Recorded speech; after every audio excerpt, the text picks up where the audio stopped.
Many people forget that HS2 actually started all the way back, initially announced actually under Gordon Brown. However, it really didn't get breathed properly to life, or at least even start until 2012. And of course, during that time, who have been, well, the ones, under, shall we say, looking after that, one of Britain's biggest, and if it had been built in full, would have been the most impactful infrastructure project we would have ever seen in this country. Ultimately, that was the Conservatives, and it came down to an idea that government didn't really have to get involved, that you could just leave it to, this private company, and they would build it all. And lo and behold, as of today, we've just had a brand new report looking into pretty much almost every aspect of HS2. And guess what they've come out and said? The headline that you've probably seen everyone running with this is not how you run a major project, to a point where they've gone even further, that this actually ruins our entire reputation on an international stage to be able to run major projects.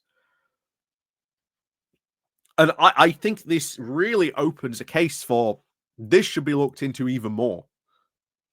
I do think this opens another case of, well, if it's gone so badly, how and why did it go so wrong? I think there's a case for another case to look into this even more, even though we know how like I say, this report does really highlight some key cases of how it went so badly wrong, but I think it needs to be looked into even more in some cases, because you just cannot have this type of stuff go so wrong so badly. But definitely something that we need to learn from, and I really hope we do, because like I say, I keep on saying this, the very much truncated HS2 we've got now, basically being ran from London to Birmingham, is not good enough. It does not solve the original reason why it was created in the first place. We're still going to have big capacity problems up in the north. And again, HS2 fully designed to help alleviate the capacity problems that the north was experiencing. And yet, here we are now. A very much, unfortunately, truncated HS2, only running up to Birmingham, nowhere else, not even a northern leg anymore. That was axed a while ago. And yet, here we are now.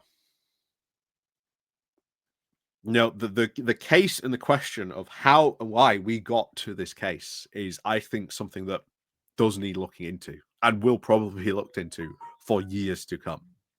But I'm glad that we do have this so far. But again, I think there's more questions and more looking into this do need to be looked into. So before we go more into this, we need to, I'm going to ask my audience, would you kindly please click on the like and, of course, the share button. And, of course, down below, there are links to my Patreon page, the Buy Me Coffee link, where you can, buy me coffee, the YouTube thank you button, and, of course, the YouTube Pony Club down below as well, where you can join that too. So, as always, let's crack on then into this, having a look at this. So, this comes from The Guardian reporting on this as well.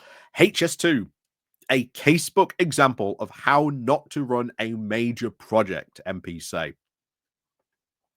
So, HS2 has become a casebook example how not to run a major project, according now to the latest scathing report on the high-speed rail line from MPs on the Public Accounts Committee. And here's the thing. I think there could be a way to save this, because now you've got, this is how you don't run it. Now start to fix it and do it properly. Like, focus on how you can do it properly and do it properly. Turn HS2 from something that has been considered to be an absolute disaster into the project that it always was intended to be and make it a success. You know? That's what we should really be looking at. How can we turn it from a disaster to success? And I think we can do that. And I think that should be really the rallying cry now. How can we turn it from this absolute disaster into a success? That is what we should be looking at. So the Public Account Committee lambasted the Department for Transport and HS2 Ltd for failing to work together effectively and told them not to waste the opportunity and get a grip on the costs of the project in its now latest reset. MPs said that it was unacceptable that over a decade now into the program that we still do not know how much it will cost, with the final scope will be, when it will be finally completed, or what the benefits it will deliver. And like I say, because it has kept changing so much, we do not know what the final cost will be. Most of that, bear in mind, inflation, especially more recently, of course, the cost of inflation on it. And then the benefits. The benefits have been so unclear because it has been changing so much. Oh, you want to help HS2 to help improve the capacity in the north? Oh, well, we're going to axe the northern leg over to, Leeds. Well, so much for the benefits that was going to provide. Oh, well, now we're not going to, provide, HS2 running all the way up to Manchester. So much for the benefits that was going to provide now, right? It just, yeah, honestly, laughing stock. And this is where I keep on saying it now needs to be turned into, how can we make this a success story? So the HS2 network was given the go-ahead back in 2012 and was originally intended to link London, Manchester and Leeds, but will now only run from the capital to Birmingham. The Public Account Committee said that the cycle of repeated failure between the Department for Transport and HS2 Ltd was now starkly illustrated by their continued disagreement on how much it will cost to complete. The now truncated line, the government's now latest estimate, was back in November of 23, was between 45 to 54 billion. HS2 Ltd estimated between 54 billion and 66 billion back in June. Both figures are, of course, based on 2019 prices, but the subsequent rise in inflation does make that total cost approaching over 88 billion today, the report found.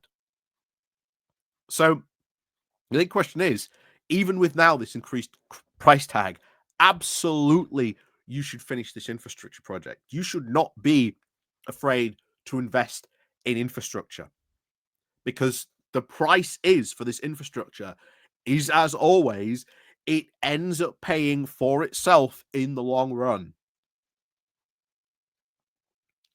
You build a bridge, pays for itself eventually. You build this type of infrastructure, pays for itself. So we should not be afraid to invest in infrastructure. And this is part of the fear that everyone has. Oh, well, you've said it costs, 40 billion today. What's to stop it costing, 80 billion by the time it's, finished? This stops people investing in infrastructure, which is, again, a big frustration when you want people to invest in infrastructure. It's going to be very, very difficult for us to attract private investment, which, again, is necessary. Well, not completely necessary, but is a little bit extra when you want private companies to invest in public infrastructure. I think, honestly, the government is going to have to find a way to now either completely foot the bill itself to basically show, yes, we can build this infrastructure type of project again, and that, you can be very confident in investing in this type of infrastructure in the future. So the committee highlighted now the enduring concerns about the redevelopment of the Euston station and the surrounding area of London. The government ended, of course, that speculation over the eventual southern terminus by confirming that the service would indeed reach central London, rather than stopping at Old Oak Common in the western suburbs. But MPs did say that the Department for Transport still did not have a plan for work at Euston.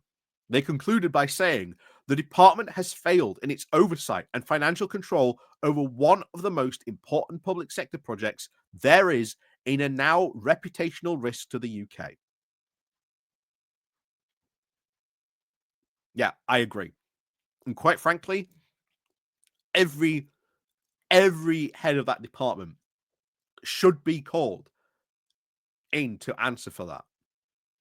And most of them, not too surprising, are of course conservatives. And you of course find a huge churn very recently happen at the Department for Transport because of, shall we say, recent conservative failure. So it would be difficult to say.